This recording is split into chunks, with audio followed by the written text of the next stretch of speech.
Hi there, we are now going to study what I consider the key ideas to have in mind whenever you exchange pieces. So besides extreme scenarios such as positions on which we can force an exchange to get a favorable result, or positions on which we just have to exchange pieces in order to avoid an immediate loss, there are three main points to consider whenever exchanging pieces.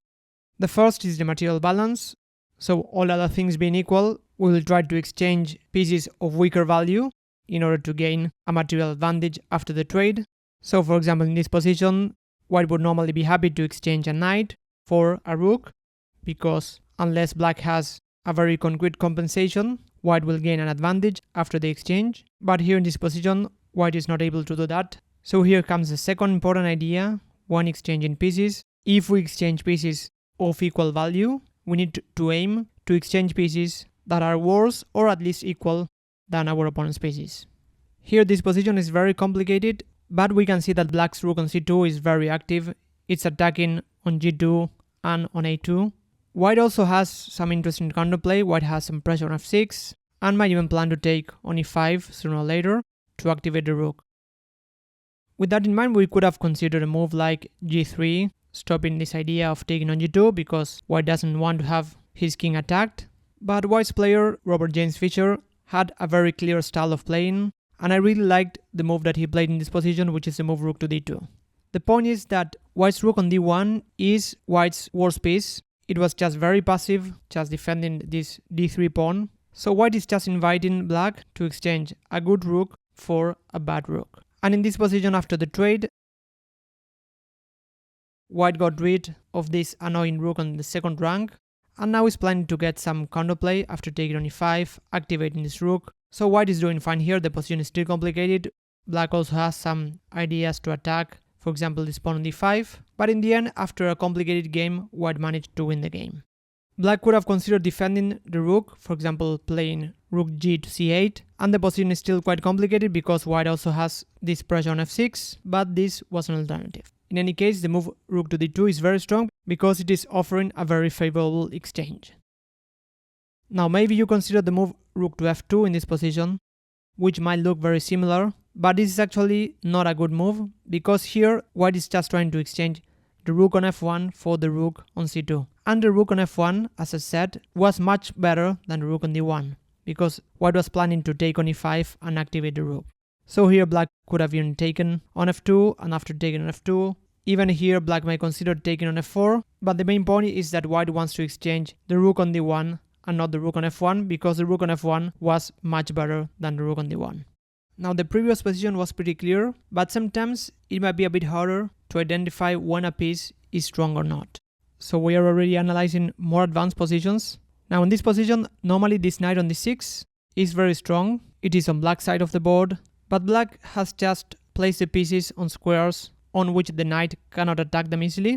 So here the knight can only attack the bishop and the pawn.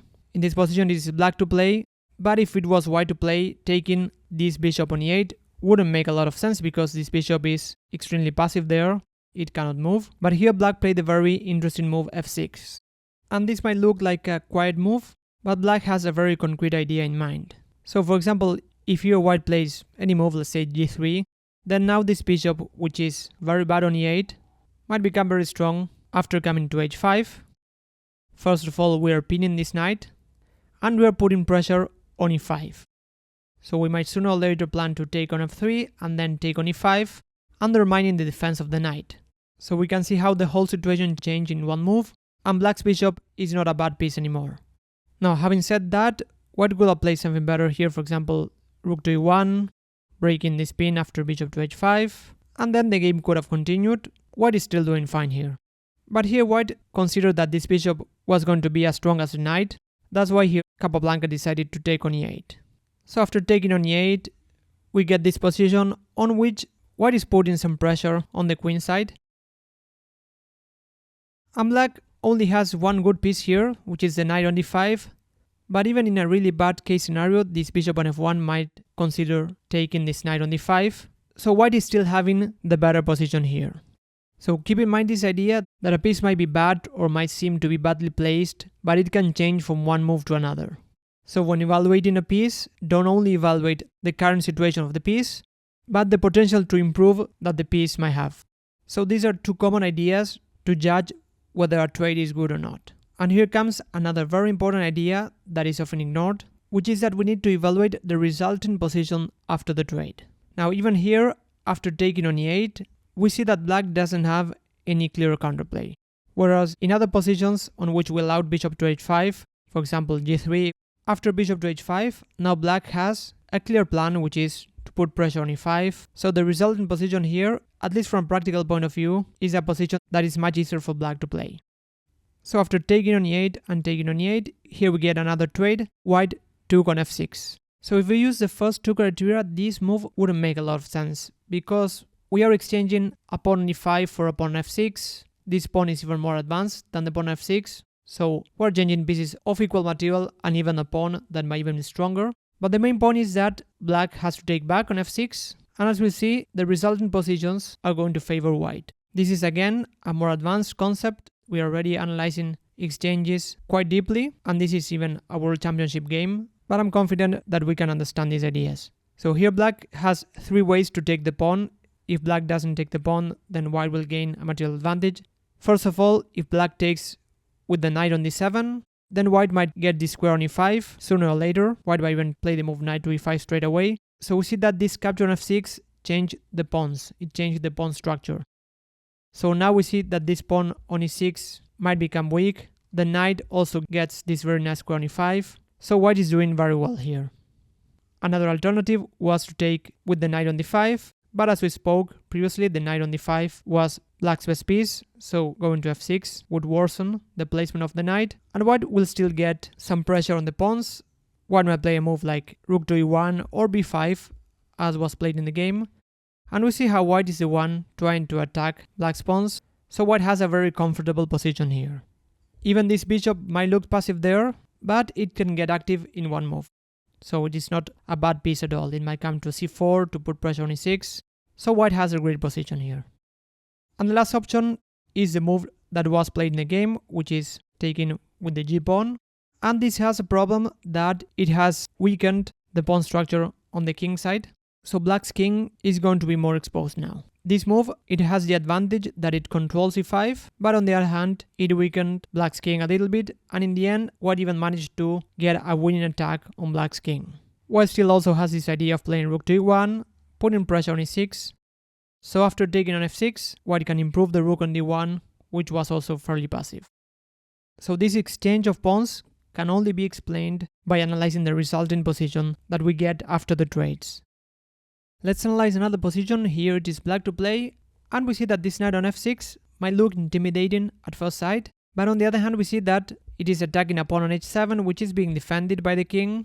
So even though black can take the knight with the bishop, white doesn't have any threat for the time being. Additionally, taking here on f6 would actually be very bad, because the resulting position that we get after taking on f6 would change the pawn structure, and in this case it would favor white, because this rook on e1, which was not doing a lot with a pawn e5, is now becoming more active. So here, if black plays badly, for example plays knight to g5, then this rook might even become more active, putting pressure on this pawn, and even planning to come to g7. So this change would definitely help white, because black would be just helping white to get better pieces.